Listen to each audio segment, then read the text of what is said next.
Hello and welcome to Chapter 3, Changing Organizational Cultures. Managers should focus on parts of the organization. Oh, that's not the correct one. There we go. Now we'll go to the correct one. There we go. Organizational environment and cultures. In this chapter, we'll talk about changing environments affect organizations, the 4 components of the general environment, and the 5 components of the specific environment. We'll describe the process that the companies use to make sense of their changing environments, explain organizational culture, and I'll have to move this a little bit so I can actually see that. There we go. Oh, there it goes. So explain how organizational cultures are created and how they can help companies be successful.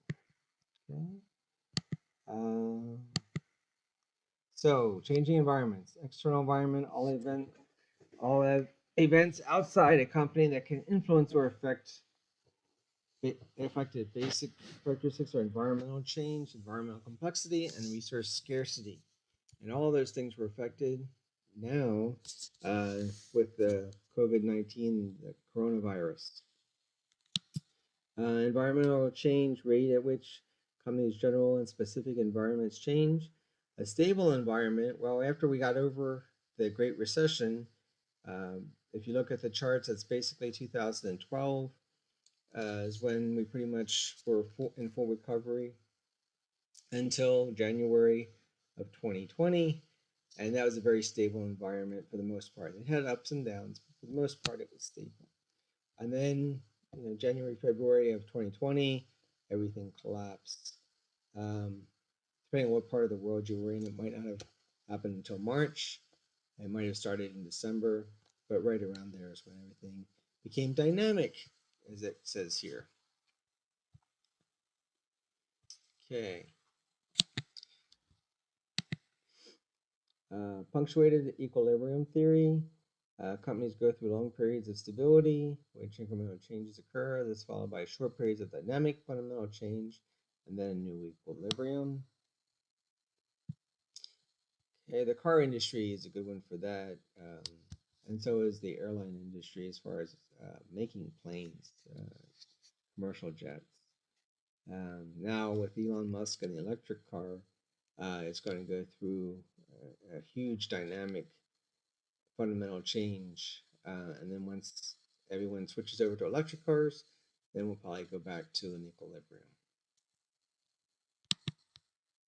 Resource scarcity and abundance or shortage of critical organizational resources in an organization's environment.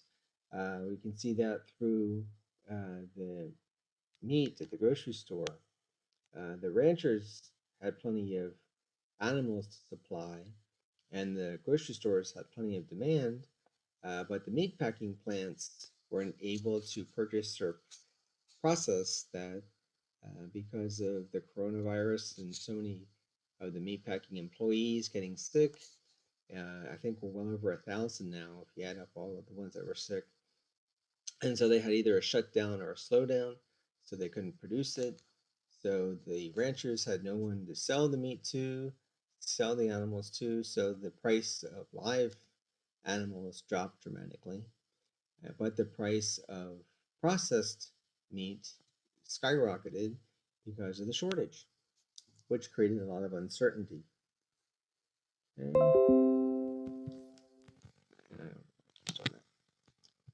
So, and then this is the model that shows that. Here's another model that I like better that shows the whole process of what I just described. Okay. So then we go here. Growing economy provides a favorable environment for business. Consumers have more money to spend, influence basic business decisions. Managers scan the environment. Their confidence increases. When businesses are confident about the future, they buy more, they produce more, they order more, and then people will have more money to spend because they have higher income, and then the process goes well. When things happen just the opposite, like right now, where we have 30 plus million people that are collecting unemployment, So there's not much confidence because you don't know what people are going to spend, if they're going to spend anything besides basics. So there's not much favorability in the near future for businesses. Use technology, provide better products, produce products more efficiently.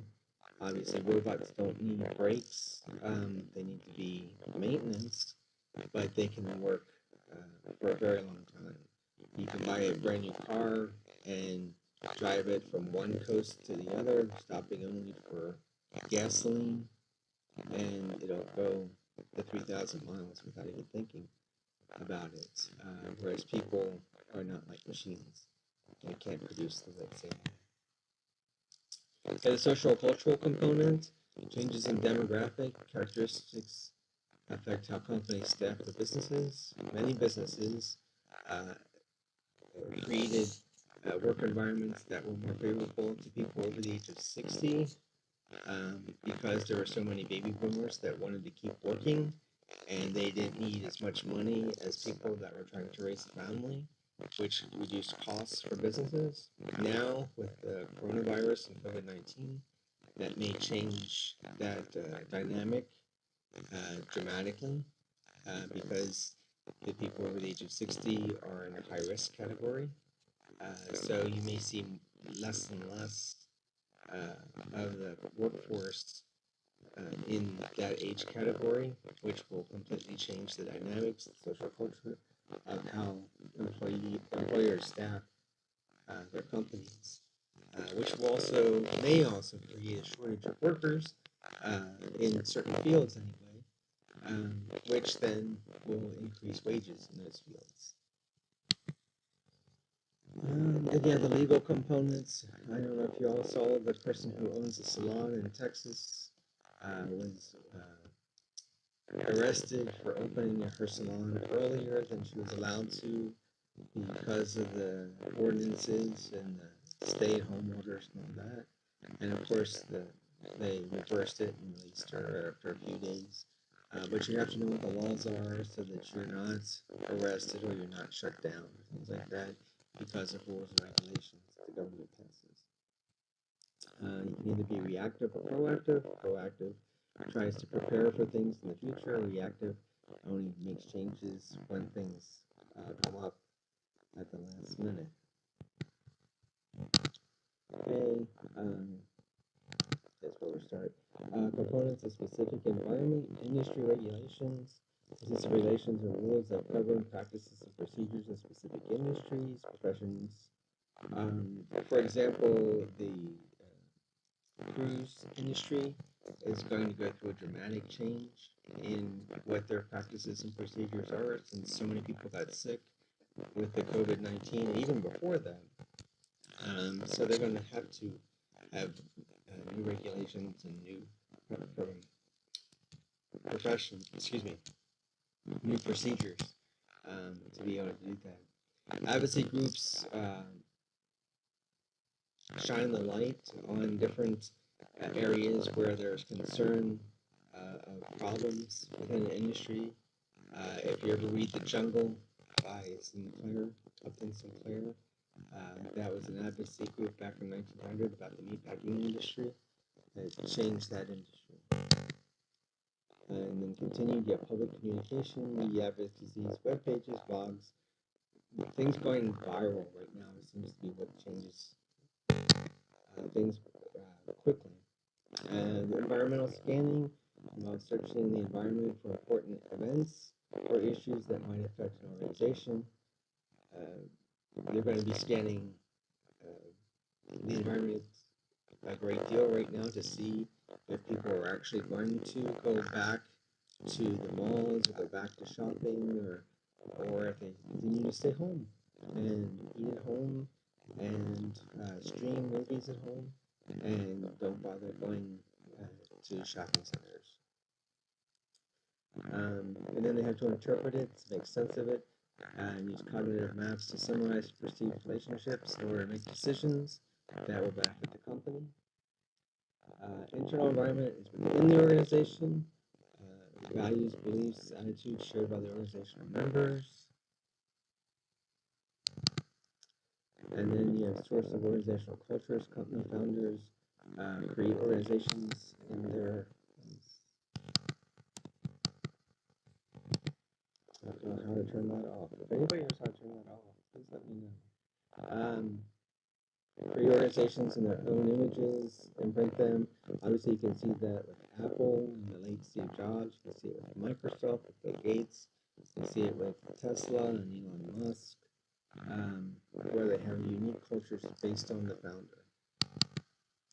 And then the keys to an organization's culture that foster success. They have to be adaptable. They have to have the employees involved. They have to have a clear mission and be consistent so that people understand what they represent. And behavioral additions, having managers and employees perform new behaviors that are essential to the symbolic desired organizational culture. And then the substitutions, perform new behaviors essential to the new organizational culture, place behaviors that are essential to the old culture. Okay. And that looks like that's the end of the chapter. Managers should focus on parts of the organizational culture that they can control. Okay. That's the end of the chapter.